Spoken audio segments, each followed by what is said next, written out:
ఎన్నో రోజులు సృష్టించాడు తెలుసా మీకు? తెలుసా అన్నాను. తెలుసా అన్న వాళ్ళు రైట్ హ్యాండ్ రైజ్ చేయాలి, మీ కుడి హస్తం చూపాలి, కుడి చేయి చూపించాలి. ఓకేనా? సరే చూద్దాం ఎన్నో రోజు ఆన్సర్ చెప్తారో ఎవరు చెప్తారో చూద్దాం. కరెక్ట్ ఆన్సర్ చెప్పడానికి ఇది ఇచ్చేస్తా. బైబిల్ చూడకూడదు అమ్మా.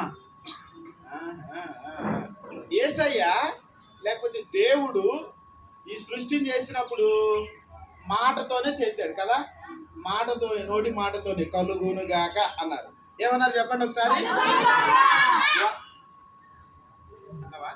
వర్షం పడును గాక అని మనం అన్నాం, వర్షం పడిద్దా?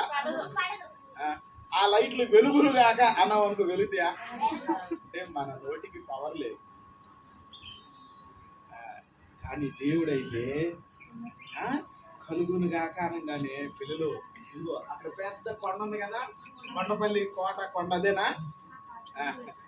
అలాంటి కొండలు, సముద్రాలు, నదులు, చేపలు, ఇదిగో ఇలాంటి చెట్లు, భూమి, ఆకాశం అన్నీ కూడా కలిగిపోయినాయి.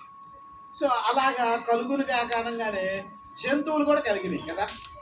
ఇప్పుడు నాకు చేయెత్తారు కదా, ఎవరెవరు చేయెత్తారో చూద్దాం. ఇప్పుడు